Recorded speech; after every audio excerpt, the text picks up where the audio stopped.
Em regra CSS, a gente tem aqui o que a gente chama de seletor. Lembra disso? Esse aqui é um seletor que a gente está selecionando os elementos do tipo H1, elementos do tipo P, strong. Então tá bom. Acontece que a gente pode, além desse seletor, que a gente chama de seletor de tipo, ou seletor de elemento, ou seletor de tag, são alguns nomes que a gente dá para isso aqui, que você já conhece. A gente tem outros tipos de seletores, que é o seletor de classe e seletor por ID. Então, vamos fazer um teste. Eu vou apagar isso aqui e começar do zero o nosso estilo CSS. Aqui o nosso arquivo HTML está bem simples, importando o arquivo externo. Deixa eu recarregar a página aqui para ficar zerado. Agora vamos começar então a mexer no nosso estilo CSS. Vamos começar primeiro pelo seletor de ID. Tá?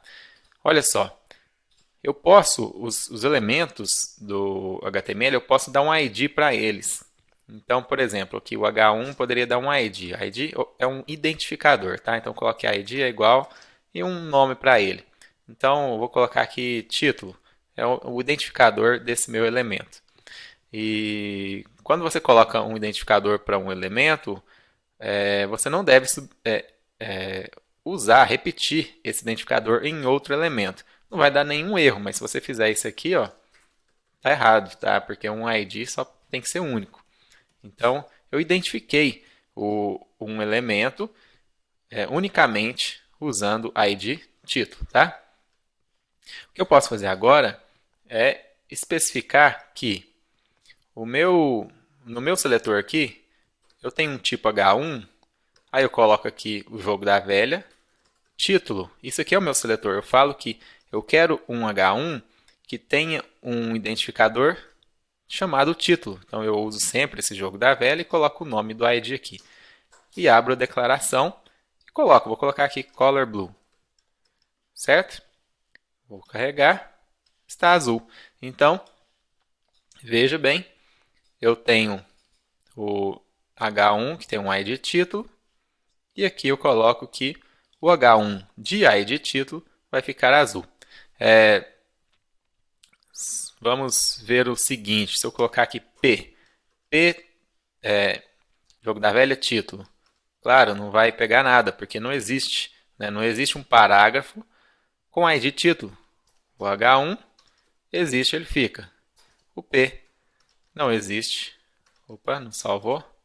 Não fica, tá? Se a gente colocasse aqui o ID nesse P de título, só no segundo parágrafo, não, no primeiro parágrafo, não no segundo, né? Então, olha só, ficou azul só esse primeiro parágrafo. O de baixo não ficou. Por quê? Porque quem é que está identificado pelo ID é só esse, o de baixo não. Tá? É diferente de se eu colocasse assim, ó, um seletor pelo elemento, né, pela tag P, aí ele pega todos, né? Pega todos os parágrafos, tá vendo? Então, quando eu identifico, vou voltar para o H1 aqui. Quando eu identifico, fica só mesmo aquele que eu estou identificando. Certo? Então, você já consegue, acho que não salvou, você já consegue selecionar exatamente o que você quer. Mas é o seguinte, você não precisa colocar esse H1 aqui, essa tag H1 aqui. Você pode colocar só ID título. Mas se você não coloca, vamos voltar para um caso aqui, ó. Se eu coloco aqui ID título no parágrafo, tá? Coloquei o ID título no parágrafo, vai pegar ou não? Não vai, né? Por quê? Porque um parágrafo é P e aqui eu estou selecionando o título de H1, né? Então não vai funcionar. Mas se eu colocar isso aqui, tirar o H1, aí já pega. Inclusive aqui, ó, vai funcionar. Olha só, funcionou. Tá? Então, eu digo aqui nesse seletor que a única coisa que eu quero é que eu quero pegar um elemento que seja identificado com esse nome título. Simplesmente isso. Não importa qual tag ele seja. Simplesmente que tenha um ID título. Então pode ser num P, pode ser no H1, pode ser em qualquer elemento HTML que ele vai selecionar esse elemento e aplicar o estilo. Certo? Mas o título é no H1 que eu vou deixar, porque é o título da nossa página. Beleza. Uma outra forma de a gente escrever o seletor é usando o que a gente chama de classe CSS. Então, a gente coloca aqui, por exemplo, nesse parágrafo aqui, eu coloco o atributo class, é um nome de uma classe, né, que eu vou dar. Então, é um nome que eu vou inventar aqui. Eu vou chamar esse nome de vermelho, tá? Vermelho. E aí aqui eu coloco o quê? A tag P, né? Eu quero limitar pela tag P. E aí eu vou colocar um ponto vermelho. Abro a declaração, color red. Ou seja, elementos de parágrafo P que tenha a classe, o ponto aqui então simboliza que é a classe, tá? Da mesma forma que a gente tem o jogo da velha aqui, né? Para título, para o ID, o ponto é a classe. Então, a classe vermelho na tag P, eu quero que fique vermelho, cor vermelha. Vai pegar então esse aqui, né? Vamos ver. Ficou lá, ó. Estamos no mercado desde 2014, ficou vermelho. Beleza. E se eu colocasse aqui agora, ó, class vermelho no H1, vai funcionar ou não? Vai ou não? Olha só, o vermelho está só no P, né? No H1 não. Então, isso não vai funcionar. Não funciona porque eu especifiquei, né, que eu quero a classe vermelho apenas na tag P. Mas eu posso tirar e aí pega os dois que usou a classe vermelho, certo? Geralmente a gente não fica especificando. Tem gente que especifica, mas geralmente, claro, depende da situação, mas geralmente a gente não fica especificando tanto assim, tá? Coloca a tag, o nome da classe. O legal de colocar assim só o nome da classe é que você fica livre aqui para usar em qualquer lugar. Você vai simplesmente especifica, e onde você especificar vai usar, né? Não fica restrito. Deixa eu voltar aqui, Ctrl Z. Ok. Uma coisa que é importante dizer, eu coloquei vermelho aqui de propósito. Não sei se você pensou ou não, mas é o seguinte: não é legal você colocar aqui detalhes da apresentação, detalhes de como deve ser apresentado renderizado na tela. Por exemplo, a gente colocou aqui o nome da classe vermelho, né? Tudo bem, é vermelho mesmo. Mas imagina se daqui a pouco você quer mudar para azul. Aí você vem aqui blue, né? Olha lá, ficou azul. Mas o nome da classe ficou vermelho. Então você vai ter que sair mudando um monte de coisa, né, no seu código. Não é interessante isso aqui, tá? Deixa isso aqui, o nome da sua classe semântico. É isso mesmo, o nome da sua classe CSS também pode ser semântico. O que quer dizer isso? Dê um nome que signifique algo. Nesse caso aqui, vamos chamar de destaque. Então eu sei que destaque, vou chamar aqui de destaque. Hoje o destaque é azul. Se um dia a gente mudar o destaque para vermelho, não tem como mexer em nada aqui. O destaque continua sendo o destaque. Entende isso? O significado do destaque é o mesmo, ele é destaque.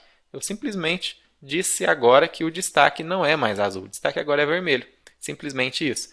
Então, veja, a gente colocou um significado nisso aqui e não especificou como ele vai aparecer. No nome da classe não diz como ele vai aparecer, só diz o que ele é. Ele é um destaque. Tá? Uma dica muito importante é essa, lembre disso. Vou colocar aqui agora o p.missão. Vou colocar aqui uma fonte Arial, tá? p.missão. Aqui eu poderia colocar só missão? Sim, poderia. Vou colocar p.missão só para deixar diferente, para você ter esse código aqui também, tá? Missão. Então, missão é a fonte Arial e é o segundo parágrafo, tá? Então você vai ver aqui, vou recarregar, mudou a fonte, né? Viu, né? Beleza. Mais uma coisa então, você pode, dentro de mesmo atributo class aqui, você pode especificar mais de uma classe CSS, não precisa ficar só em uma. Você pode especificar aqui, por exemplo, que além de missão, isso aqui também é um destaque. Então você dá um espaço pode ser dois, pode ser um, você dá um espaço, missão, espaço, destaque. Então eu estou dizendo que esse parágrafo ele é uma missão e é um destaque.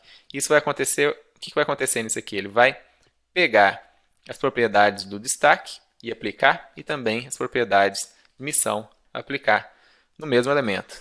Olha só, então veja, está com a fonte Arial e está destacado também, que é o vermelho. E aqui em cima está só destacado, está com a fonte padrão, né? Está só destacado aqui em cima, que é a fonte de cor vermelha, né? Bom, então é isso. Veja, você pode ter então, vou até colocar aqui, ó. Você pode ter seletores por tipo, igual aqui. Font family Verdana, vou colocar Verdana aqui. Você pode ter por tipo, então vai pegar o H1 aqui, ó. Vai pegar essa fonte Verdana, mas vai pegar também o ID título, porque olha só, o ID título. Inclusive você pode ter classe também, tá? Você pode ter classe e ID ao mesmo tempo. Ele vai usar os dois, né?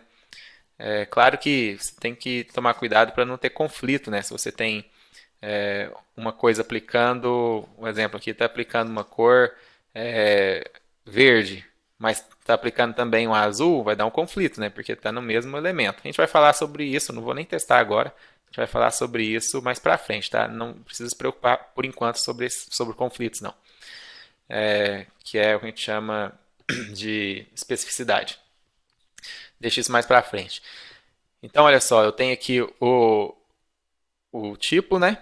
Um seletor de tipo e um seletor por ID, aplicando no mesmo elemento. Olha só, fonte Verdana, cor azul. Aplicando no mesmo elemento. Então, tem um seletor por tipo, tem um seletor por ID e tem um seletor por classe, né? Classe CSS. Lembrando que a gente pode, então, misturar aqui e colocar um tipo, ponto, classe. Ou poderia colocar também tipo, ponto, tipo jogo da velha ID. Daria certo também. Beleza? Essas são as formas, então, aí de a gente escrever algumas das formas, né, de escrever seletores, tá? Gostou? Então, te vejo na próxima aula.